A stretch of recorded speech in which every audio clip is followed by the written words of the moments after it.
الحمد لله رب العالمين حمدا يوافي نعمه ويكافئ مزيده. يا ربنا لك الحمد كما ينبغي لجلال وجهك ولعظيم سلطانك. اللهم فصل وسلم وزد وبارك على سيدنا محمد وعلى آله وأصحابه وأتباعه وأولياء أمته أجمعين إلى يوم الدين. خوشک و برای ئیماندارم، سەلامی خوای گەورەتان لەسەر بێ. خوای گەورە لە قورئانە فەرمێت: وما كان لنفس أن تموت إلا بإذن الله كتابا مؤجلا ومن يرد ثواب الدنيا نؤته منها ومن يرد ثواب الآخرة نؤته منها وسنجزي الشاكرين. ئێمەی ئومەتی پێغەمبەری نازدار سەڵات و سەلامی لەسەر بێت. عبد و بەندەی پەروەردگارین. خوای تەبارەک وتەعالا ئەجەل و کات و ساتی مردن و گیانکێشانی بۆ دیاری کردوین. هیچ کەسێک نییە لە مردن ڕزگاری بێ و دەرچێت، بەڵام لكل ئەجەل کتاب، هەموو کەسێک بۆی دیاری کراوە کەی ئەمرێ و کەی وەفاتەکا و ئەگەڕێتەوە حوزوری پەروەردگار. هەر کەسێک پاداشتی دنیای ئەوێ خوای تەبارەک وتەعالا بۆی دیاری کردووە، پاداشتی قیامەتی بۆ دیاری کردووی لەسەر کردەوە چاکەکانت، لەسەر قەول و فیعلی باشت، لەسەر شوکرانە بژێریت. وەسەنەجزی الشاکرین. هەڵوێستەیە لەسەر ئەم بەڕگەی کۆتایی ئاەتەکە بکەین کە خوای تەبارەک وتەعالا فەرمێت ئێمە پاداشتی سوپاسگوزاران و شاکران ئەدەینەوە بە باشترین و چاکترین و جوانترین پاداشت. سوپاسگوزاری پلێ و مەقامێکی زۆر گەورەیە. پلە و مەقامی پێغەمبەرانە، پلە و مەقامی عاریفان و خواناسانە. ئەگەر سەرنجی ژیانی هەر پێغەمبەرێک بین سەڵات و سەلامیان لەسەر بێ، یا ژیانی هەر هاوڵێکی پێغەمبەری خوا بخوێنینەوە، یان هەر عاریف و خواناسێک و پێشینە باشەکانی خۆمان، صیفەتێکی گەورەیان هەبووە کە سوپاسگوزاری بووە لەسەر هەموو نیعمەتەکانی پەروەردگار. کەواتە ئەم صیفەتی سوپاسگوزاریە بۆ من و تۆی ئیمانداری ئەبێ پیشە بێ، ئەبێ ئەرک و فەرمان بێ، ئەبێ جێبەجێی کەین بۆ ئەوەی کەوا خوای تەبارەک وتەعالا لەژێر سایە و سێبەری لوتفی خۆیان جێمان کاتەوە. ئەو ئاەتە بمانگرێتەوە کە فەرمێت وەسەنەجزی الشاکرین. بەڕاستی پاداشتی سوپاسگوزاران گەورەیە و پاداشتی باشیان بۆ ئامادەکراوە. پێغەمبەری ئێمە سەڵات و سەلامی لەسەر بێ، خوا پێیە فەرمێت وما ئەرسەلناکە ئیلا ڕەحمەتەن للعالەمین. خوا پێیە فەرمێت لە گوناهی ئەوڵ و ئاخرت خۆش بووین. وإنك لعلى خلق عظيم لا أقسم بهذا البلد وأنت حل بهذا البلد. خوا سوێند بە ئەو شارەیە خواتیایە لەدایک بووە، ئەوەندە ڕێزی لێگرتووە. لعمرك إنهم لفي سكرتهم يعمهون. سوێن بە تەمەنی مبارەکی خوات. ئەم پێغەمبەرە گەورە و نازدارە هەموو جارێ عیبادەتێک کرد زۆر خۆی ماندووە کرد، زۆر خۆی هیلاگە کرد. بۆیە پێیان ئەفەرموو یا ڕەسوول الله، بۆ ئەوەندە خۆت هیلاگەکەی؟ قاچی مبارەکت ئاوساوە، بێتاقەت بووی؟ فەرمووی نەخێر، بێتاقەت نابم. چۆن عیبادەتی پەروەردگارم نەکەم؟ چۆن زیاد نەکەم؟ ئەفەلا ئەن ئەکوونە عەبدەن شەکوورا. ئەی نابێ بەندێکی سوپاسگوزار بم؟ هەزاران هەزار درود و سڵاوات لەسەر بێ یا ڕەسوول الله.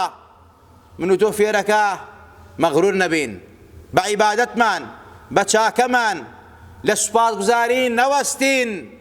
نەڵێین ئەها جەماعەت و جومعەمان، حەج و عومرەمان، خێر و سەدەقەمان ئەها زۆرە. پێغەمبەرێک خوا لە گوناهی ئەوڵ و ئاخری خۆش بوو بێت، لە عیبادەت و بەندایەتی و سوپاسگوزاری بەردەوام بووە، بەڵکو هەموو جارێ ئەیشگریایی فەرمووی پەروەردگارە حەقی خۆیم پێ نەداوە. یا ڕەسوول الله، ئەگەر تۆ حەقی خۆی بە سوپاسگوزاری نەدابێ، ئەبێ ئێمەی بەندەی زەعیف و لاواز و گوناهبار چۆن بتوانین حەق و مافی تەواو بین بە نیعمەتەکانی پەروەردگار. خوا لە باسی سەیدنا ئیبراهیم واتەخەذ ئیبراهیمە خەلیلا، خوا حەزەتی ئیبراهیم کرد بە خەلیل و بە دۆستی خۆی.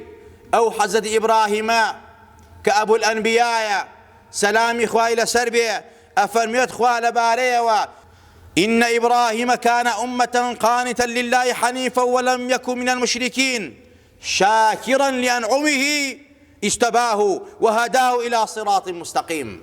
خوا فرميت براسي إبراهيم سيدنا إبراهيم براسي خوي بتنها أمتك تنهايا أم سيدنا إبراهيم پیاوێکی گەورەیە پیاوێکی عەزیمە خوا جاه و مەقامێکی تایبەتی پێداوە خوا فەرمێ یەک ئومەتی تەنهایە بە تەنها لە مشریکین و بێباوەڕان نییە چونکە صیفەتی وایە حاڵی وایە ئەم زاتە شاکرا لئەنعومه سوپاسگوزاری نیعمەتەکانی پەروەردگارە بۆیە خوا هەڵی بژاردووە بۆیە خوا هیدایەتی داوە بۆ ڕێگای ڕاست بۆیە خوای تەبارەک و تەعالا محفوظی کردو و سەلامەتی کردووە پلە و مەقامی پێداوە و جاه و مەقامی پێداوە جا عولەما و زانایان ئەفەرمون خوای تەبارەک و تەعالا کە بەم زاتە ئەفەرمێت بۆیە ئەوەندە گەورەی و هەڵبژاردێ و هیدایەت دراوە بۆ ڕێگەی ڕاست چونکە ئەم پێغەمبەرە عەزیم و گەورە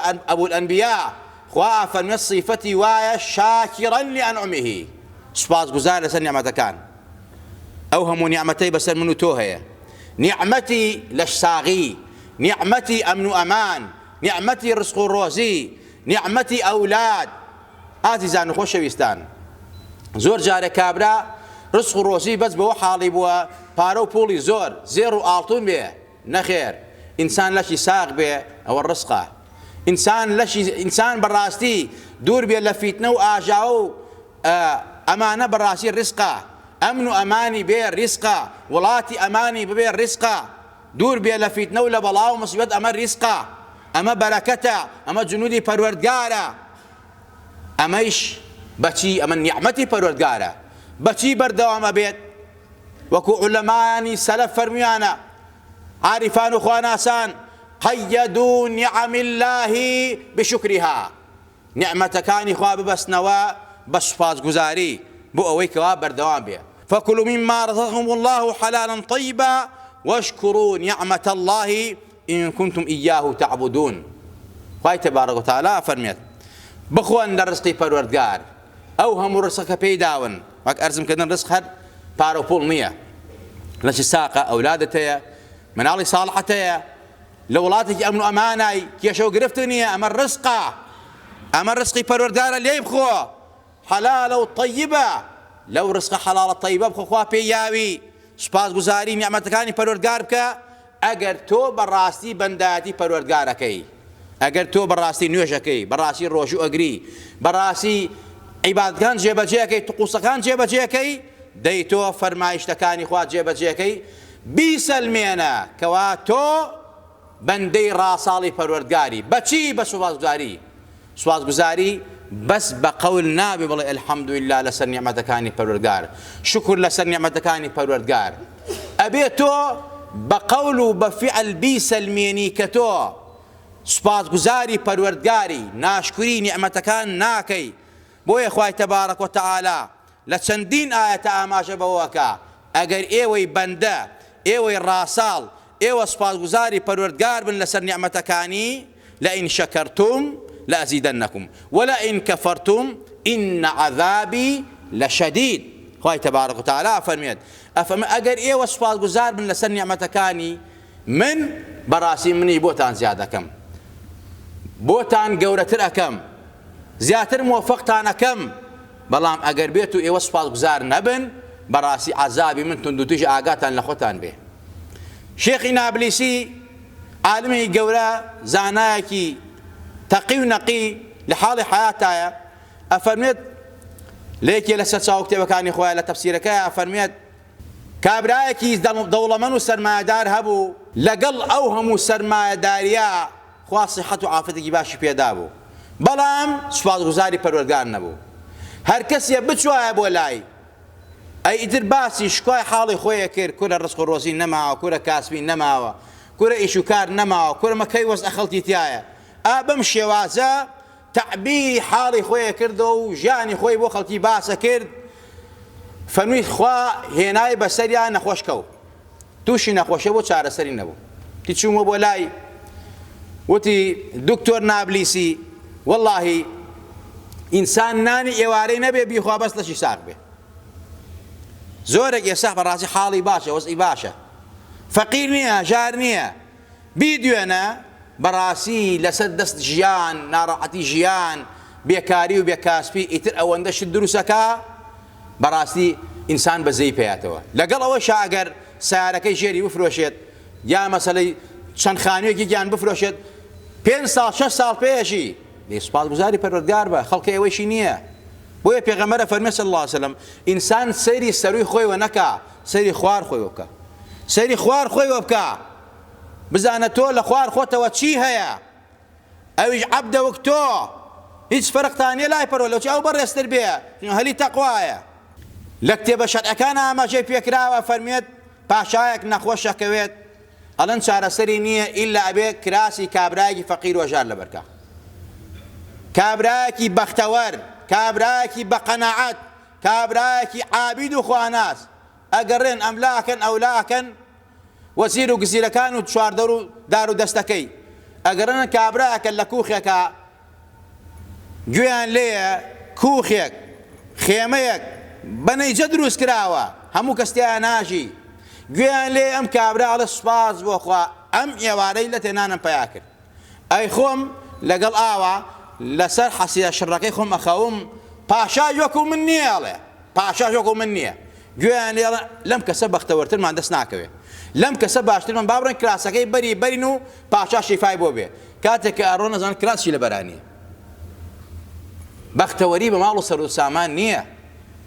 ئەم کەسە ئەوان بەدوایە ئەگەڕان ئەمە بوو، بەڵام کراسیشی لە بەران نەبوو، بەختەوەریش بوو، دڵیشی خۆش بوو.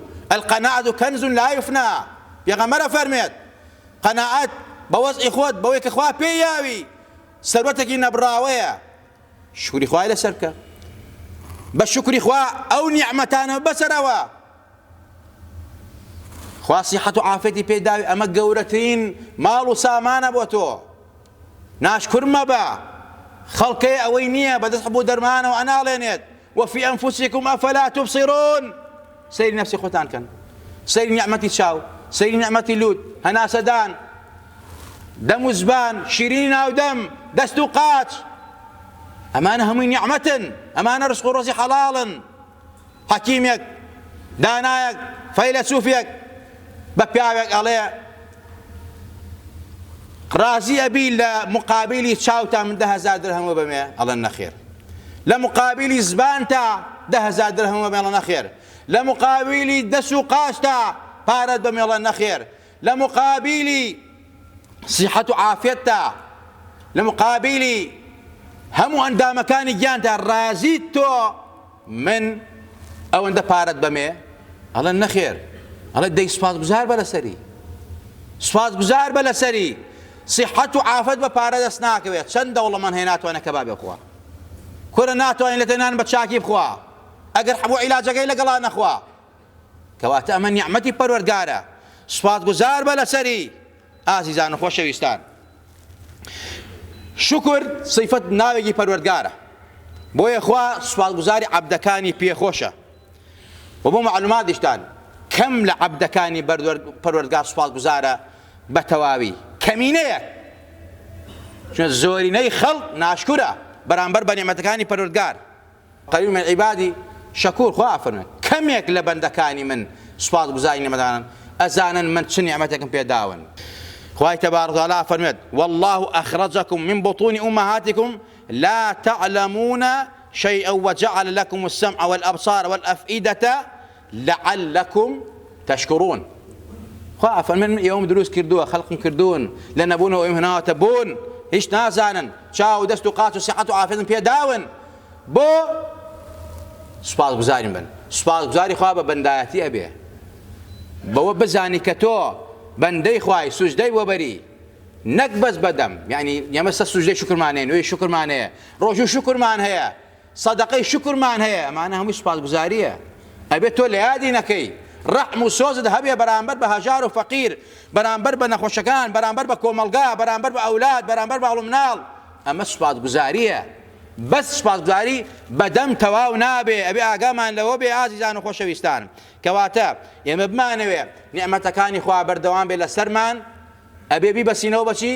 بە سوپاسگوزاری، بە پێزانین بەو نیعمەتانەی پەروەردگار، بەوە بزانین خوایەک ئێمەی دروست کردووە، ئەم نیعمەتانەی بە ئێمە داوە و ئێمە تاقیکردنەوەیە، لە ژێر تاقیکردنەوە بزانین دەرئەچین یا دەرناچین، بەندادی خوا بەڕاستیەکەی نانایکەین، لە خۆمان مەغرور نەبین، یاخی نەبین، چونکە زۆر کەس دەوڵەمەند و سەرمایەدار، خاوەنی پۆست و پلە، دەسەڵاتدار، وەزیر و گزیر، چونکە دەسەڵات فریویدا بەڕاستی قیامەتی فرۆشت بە دنیای بە هەمان شێوە دنیایشی دۆڕان، خەسیرە دنیا والآخیرە بوو، بۆ سوپاسگوزاری پەروەردگار نەبوو. سەیری مێژوو کەین، سەیری مجتەمە و کۆمەلگای خۆمان بکەین، سەیری گەورە وەزیر و گزیرەکان بکەین. ئەمە هۆکارەکەی چییە؟ هۆکارەکەی ئەوەی ئەو نیعمەتە لەسەران نامێنێتەوە بە باشی و بە چاکی نایخۆن، سوپاسگوزاری پەروەردگارین. بۆیە ئێمەش بمانەوێ خوا غەزەبمان لێ نەگرێ، خوا لە بەڵا لاماندا، خوا سیحەت و عافیەتمان بۆ زیادکە، خوا ڕزق و ڕۆزیمان زیادکە، خوا ئەمن و ئەمانمان زیادکە، خوای تەبارەک وتەعالا ئاشتەوایی زیاتر دروستکە لە وڵاتمانە. ئەبێ کل لە فەردێک لە ئێمە تاک بە تاکی ئێمە لەم کۆمەڵگا لە ماڵی خۆیەوە بۆ مجتەماعەکەی سوپاسگوزار بێ لەسەر ئەو نیعمەتانەی کە سەیری چواردەوری خۆت بکە کە خوا پێی یاوی. وەک ئەرزم کردن نیعمەتی چاو، نیعمەتی جەستە، سیحەت و عافیەت، جگە لە ئەمن و ئەمان و مانەوە دەمانە بێنە.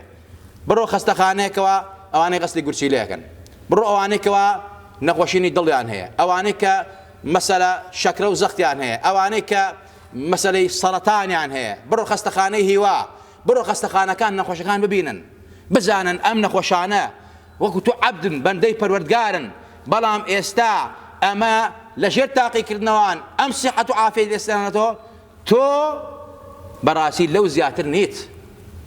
ئەمە بۆ ئەوەیە کە تۆ دەرسوەرگری سوپاسی خوا بکەی لەسەر نیعمەتەکان، بە پارە و پوڵ دەست ناکەوێ، خەڵکەیە سەرۆتی دنیای هەیە بە ملیار دۆلارەدا بەس یەک ڕۆژ گیانی ئازاریتیان نەبێت، گورچیلەی غەسل نەکرێت کە خوا غەسلێکی بۆ داناوی ڕۆژانە چەندین جار غەسلی گورچیلەی تۆ ئەکرێت. ئەوانەی کە غەسلی گورچیلەکەن ئازارەکە ێزان، ئەڵێ هەزار حەکیم ئەندازەی دەردەدارە نازانێ، ئەوەی دەردەدارە ئەزانێ نەخۆشین چییە، قەدری سیحەت و عافیەت ئەزانێ. بۆیە با هەمیشە سوپاسگوزار بین بۆی نیعمەتەکانی خوا بەردەوام بێ لەسەرمان. یا ربی خوای لێمان خۆش بە، یا ربی خوای لێمان ڕازی بە، یا ربی خوای نیعمەتی ئەمن و ئەمانمان لێمە سێنەرەوە، نیعمەتی سەحەت و عافیەتمان لێمە سێنەرەوە. یا ربی خوای ئەوانەمان کە نەخۆشین خوای شفای عاجل و پەلەمان بۆ بنێرە. یا ربی خوای ئەوانەمان کەوا ناڕەحەتین بێتاقەتین تووشی کەئابە و نەفسی بووین، ناڕەحەتین خوای شفای عاجل و پەلەمان بۆ بنێرە. گەنجێک داوای دوعای خەیری لێ کردوین، نەخۆشە، ناڕەحەتە، خوای شفای عاجل و پەلەی بۆ بنێرە. یا ربی خوای ڕزگاری کە لەو وەسوەسە، لەو ناڕەحەتیە، لەو بێتاقەتیە. یا ربی خوای شیفای هەموو ئەو نەخۆشانە بکە داوای دوعای خەیریان لێ کردوین لە ناوی وڵات، لە دەروی وڵات. یا ربی خوای لە دەپارڕینەوە بە ئیسمی عەزەمی خۆت مناڵەکانمان ساڵحکە، ئەوەی منداڵیە منداڵی ساڵحی بەرێ، ئەوەی هێدی ساڵنی خوای بۆی ساڵحکە. یا ربی خوای ئەوەی نەخۆشە لە ماڵەکانە لە دەروی وڵات داوای دوعای خەیری لێمە کردو خوای شفای عاجل و پەلەی بۆ بنێرە. یا ربی خوای ڕزق و ڕۆزی حەڵاڵی فەقیر و ژارەکان بە.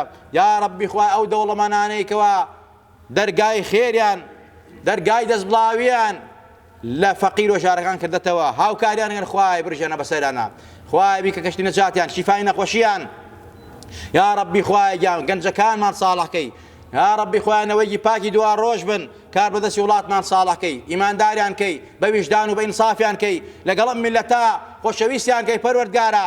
یا ربی خوای ئەگەر شاوی هیدایەتن خوای هیدایەتیان دە، ئەگەر شاوی هیدایەت نین تاوان و مەعسیەتەکەن بەرامبەر بە میلەتە، خراپن بەرامبەر بە میلەتە، نانی میلەتە برن، خۆتی میلەتە برن، دژمنی میلەتن، دژمنی خاک وڵات و کولتور و زبانمانن. یا ربی خوای گیان لە ناویان بەرە. یا ربی خوای خەڵکی باش و چاکتر بکە بە گەورەمان، بە دڵسۆزمان، بە سەرپەرشتیارمان پەروەردگارە کە لە ژێر سایە و سێبەری توا بێ، ئیمانی بە تۆ هەبێ، بە دینەکەی تۆ هەبێ، بە شەریعەکەی تۆ حکم بکە.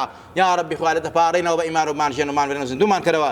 یا ربی خوای خۆمان و ماڵ و منداڵمان، وڵاتمان نەردەد و بەڵا و نەخۆشی و ناخۆشی و کەئابە و نەفسی و هەموو تاوان و عەداوەت و دژمنایەت پارێزراوە کە پەروەردگارە.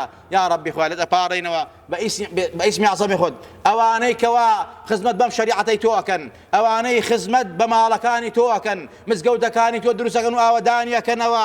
يا ربي خوایە ئەوانەی کەوا دەستیان لە دروستکردنی مزگەوتا هەبووە ئامادەن هەموو شەو دائیم خزمەت بە مزگەوتە بکەن یا ربی خوایە گیان دەپارڕینەوە خزمەتەکانیان ئامادەبوونیان نوێژ خوێندنیان هاوکاریان بۆ ئەم مزگەوتە خوایە بیکە بە گەشتی نەجاتیان بیکە مای شیفای نەخۆشییان بیکە مای خێر و بەرەکات و ڕزگاری دنیا و قیامەتیان لە دەرد و بەڵاو نەخۆشی و ناخۆشی یا ربی خوایە یا ڕسوو ڕۆزی حەڵاڵی ئەوان و تەواوی مسلمانان و ئێمەش و هەموو ئیمانداران بەی پەروەردگارە یا ربی خوایە لە دەپارڕینەوە بە ئیسمی عەزەمی خۆت دوعاکانمان لێ قبوڵ کە دەستمان و بەتاڵی مەگەڕێنەرەوە یا ربی خوایە ڕەحم بە وڵاتی ئێمە و تەواوی وڵاتی مسلمانان کە وڵاتی ئێمە و تەواوی مسلمانان لە دڵ و بەڵاو نەخۆشی و زاڵ وستەمکار پارێزراوکە آمين آمين أقول قولي هذا وأستغفر الله لي ولكم ولسائر المسلمين